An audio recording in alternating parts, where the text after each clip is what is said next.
Dr. Zaidi, thank you very much once again for having me to interview you. Sure.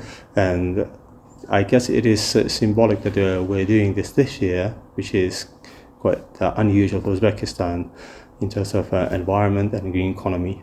And your company has been present in Uzbekistan for some years. And my question is about Uzbekistan's growing focus on renewable energy. What role does ACWA Power see itself playing in the country's transition to green energy? And how do you ensure that local communities benefit from these projects? So absolutely, no, thank you very much for the opportunity. We're always, excited to talk about our projects as well as the opportunity which we have in Uzbekistan. And we're very humbled and very privileged to have that kind of, opportunity to support Uzbekistan in the green energy transition, which obviously, as we all know, is part of the Vision 2030, the President's vision, and it is now being confirmed in all the places that this has that vision has really provided a roadmap for all of us, including ACWA Power, as you know, to help support this green transition in many different ways, and we will talk about it a little bit. As you know, brief introduction. ACWA Power is a Saudi-based company. We are the largest in the world when it comes to water desalination. We are also the biggest investor in green energy in Uzbekistan. Uzbekistan is the second largest destination of our investments outside Saudi Arabia, so we are very proud of that. And I think the part where it's important for us to explain a lot that we are in the generation part. So we are bringing the technology in all sorts of technology, whether it's wind, whether it's solar, battery storage, and green in terms of CCGT, which we are already producing and in operations now, is helping to achieve that goal of having a 54% mix of renewable energies by 2030. And I think that's a very ambitious goal when it comes to Uzbekistan. But I think Uzbekistan is equally blessed with the resources when it comes to wind, when it comes to the solar profile, and the amount of the fundamentals right. The population is there, the need is there, the organic growth is happening, and the economic growth, which is GDP, which is 5.5 and 6% a year. It's a very, very good indication that the energy growth and consumption is equally required, and we are here to support that transition as a long-term strategic partner for Uzbekistan to help support this green energy. When part of your question, which is very interesting, that how do this benefit the people? And I think the benefit comes in multiple ways. The most important part for any green energy transition is to use of efficient technologies. So for example, our CCGT plant in Sirdarya, 1,500 megawatt, is the most efficient in the world that we are bringing where the amount of gas utilized before the previous, the generation or the old power plants in Uzbekistan versus what we produce for every cubic meter, we are actually helping the whole economy to save the gas in a very big volumes, which then can be utilized for further value-added products also. Also, we are into green hydrogen. Uzbekistan has provided us an opportunity to do a pilot project, which we are very, very proud of. It's first and unique in Central Asia. So I think we are very much in line to create a great case for green hydrogen to help decarbonize the industry when it comes to chemical, fertilizers and others. So we are in conjunction with the government. We are working together on this new project, and we hope that the production will provide a very good solid case for the further expansions. So that creates a huge amount of, obviously it's more than 7 million tons a year expected reduction in carbon credits, carbon dioxide, which has a very long-term impact on the ecology. But then you have the economic side of it, which when it comes even more and translates into a cheap, affordable. We are the cheapest when it comes to tariffs, and we are there for 25 years. So we come with the whole operational model also, not only construction and development, but also we will operate effectively and efficiently and safely for the next 25 years. So we are here for long term. That means the economic growth, which is expected located in Uzbekistan will also have the impact and stimulated by a cheap power, green power. So I think that provides a huge amount of opportunity when it comes to labor, while during construction and after during operations also. And also it translates then all those areas where we operate, and these are mostly in Karkal, Pakistan, Bash, Jankaldi, Nawai areas, Samarkand, for example, Tashkent, Sirdarya, where we are always part of, through our social programs, as well as creating the trickle-down effect of economy. Being a large-scale projects, you always have a trickle-down effect on the local economy, whether it comes to, logistics, whether it comes to simple things, that's food, buying things from the local industry, and then localization part of it, introduce local products when it comes to cables, it comes to many different areas of services, engineering, and also doing construction, providing huge amount of chance for the local skilled labor to come and work for the EPCs also. So that benefit is it's intangible as well as tangible. But then I think a bigger portion of our effort is to develop the youth. So our first of the investment which we did was in the Shireen College, Energy College, and that Shireen Energy College has the fundamentals, foundations for us to grow and attract the young talent. We go through the courses, we help them achieve a certain amount of level of knowledge around technical knowledge, then they get a chance to work for as an intern for us, go through the practical on-job training, and hopefully if they do good, they will be part of the ongoing workforce, not only for ACWA Power but the rest of the industry as well. So we are very, very excited about that project also. It's over $4 or $5 million of investments which we have already done.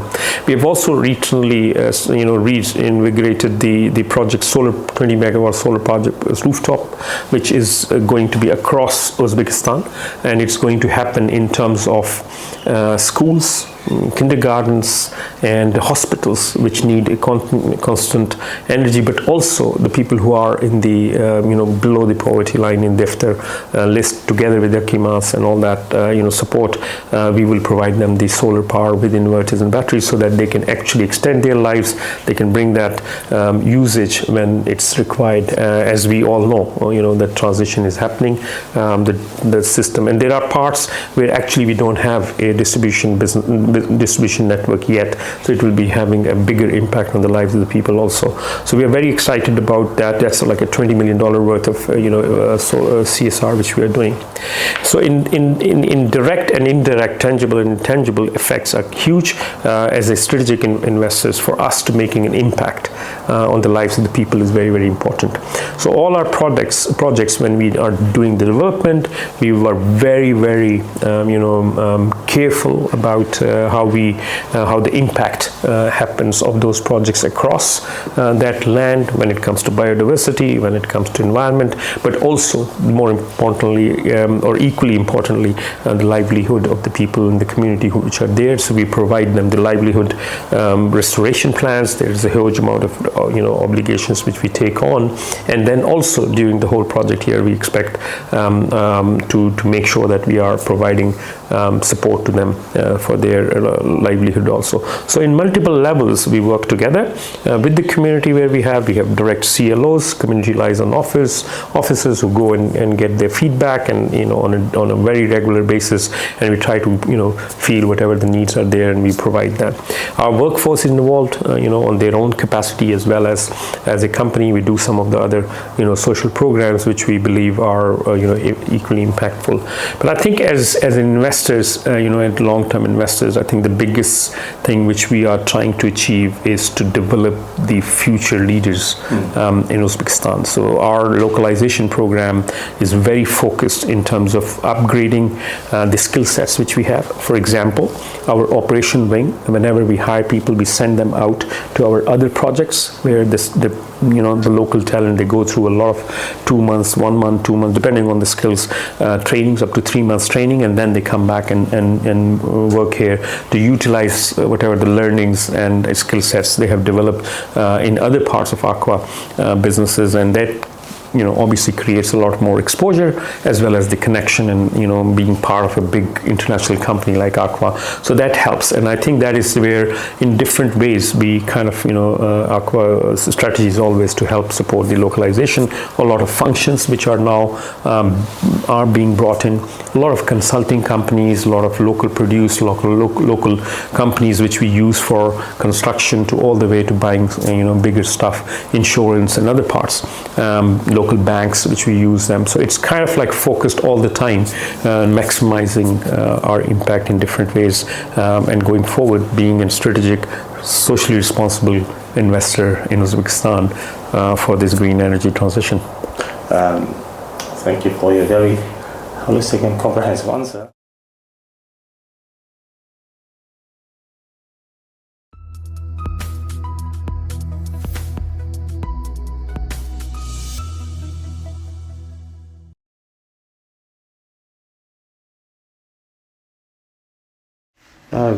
About, I guess, 2 months ago, you had this meeting on bird migration project. ACWA Power has been involved in bird migration projects, and can we discuss the main challenges faced in implementing those initiatives? And if you can measure your success so far, did you achieve anything tangible?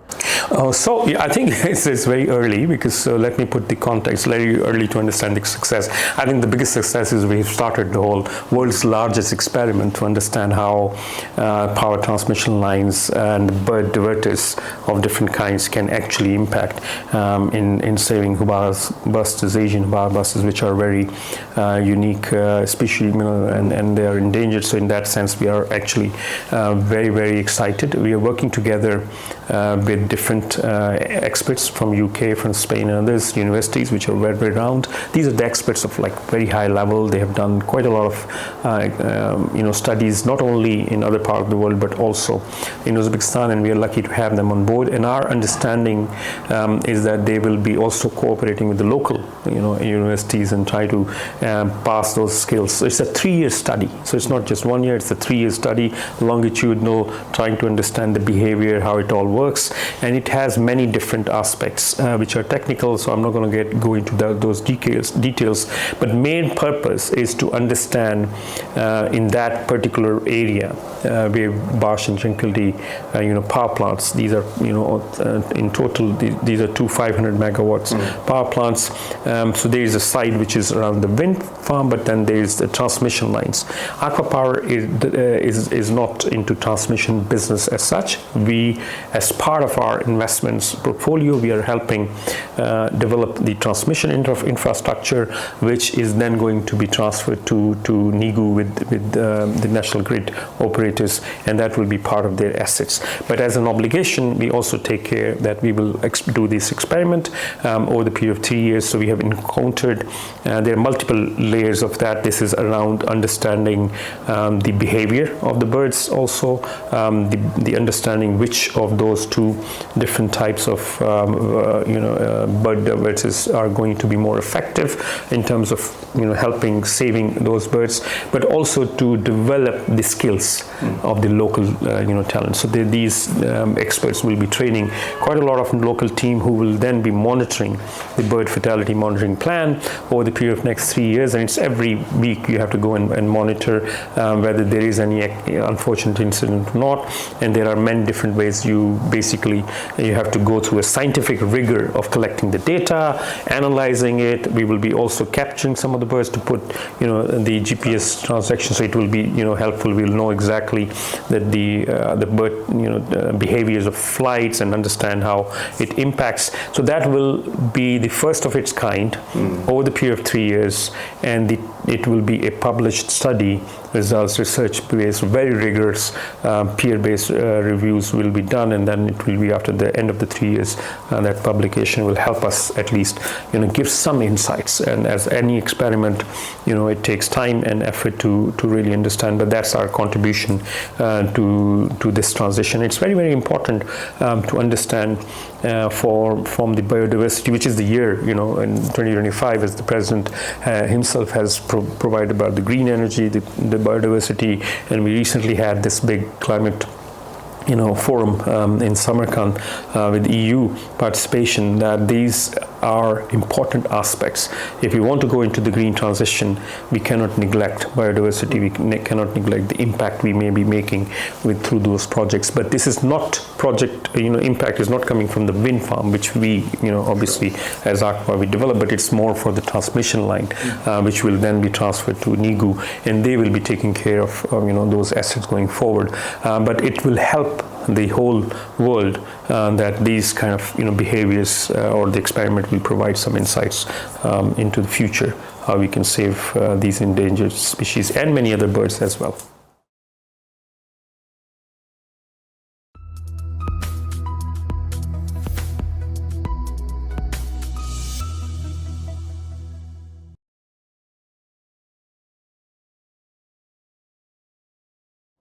I was lucky to translate this very hot debate on power of hydrogen, green and blue. Yes. During this conversation, I noticed some ups and downs of those two sides.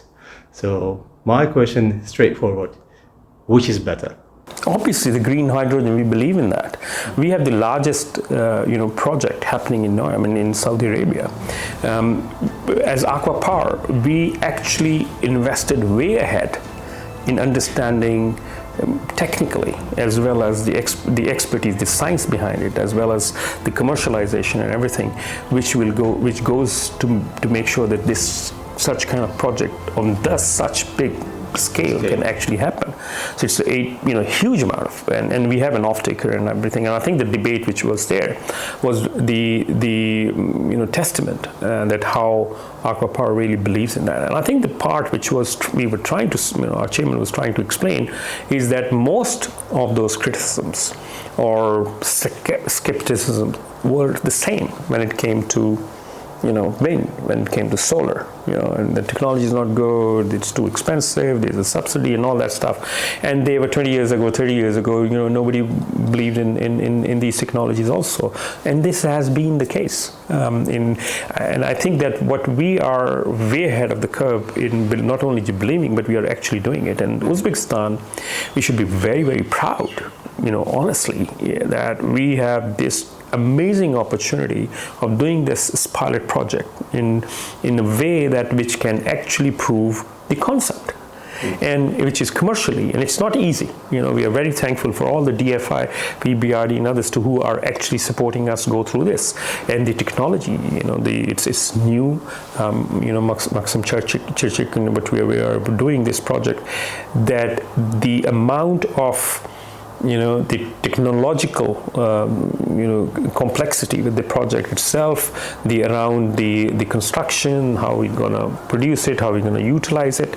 It's very, very, it seems, difficult, but the way our team is doing it, it just made it very simple. Hopefully, we're expecting the first productions in end of May, early June, just to understand and provide the real impact. So I think it will be nice if we can meet and after, once it all happens, to really show it. Sure. But I think the debate is always going to be there, because there are different views, there are different worldviews, and sometimes it's mostly part of the strategy, yes. But I think the pudding is, the proof is in the pudding in terms of how we are actually doing it. We have an off-taker, we have the project, which is large scale. We have a huge amount of, investors who are excited, the financial institutions who are interested in providing that, funding for that. So that itself, is a big achievement for ACWA, and we really believe in green hydrogen going forward. You intrigue me. Yes, it is. And we are excited.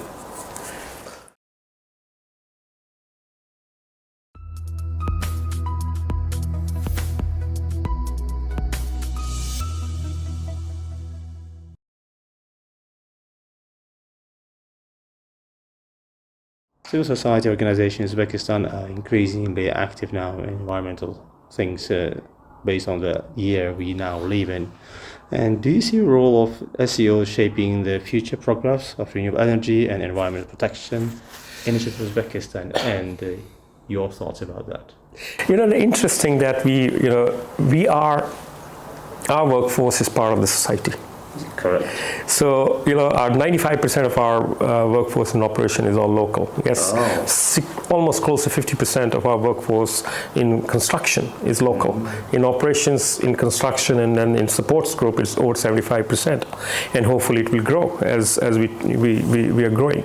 So we are a subset of the same society. Our employees, their families, their extended families, the people who know them, communities we work with, our community liaison office, when they go around, they talk about it. So we are already engaged as a civil society. Our employees are, they're not indifferent about what's happening, how this company is impacting. These are the ones who are actually making those decisions that this impact is positive.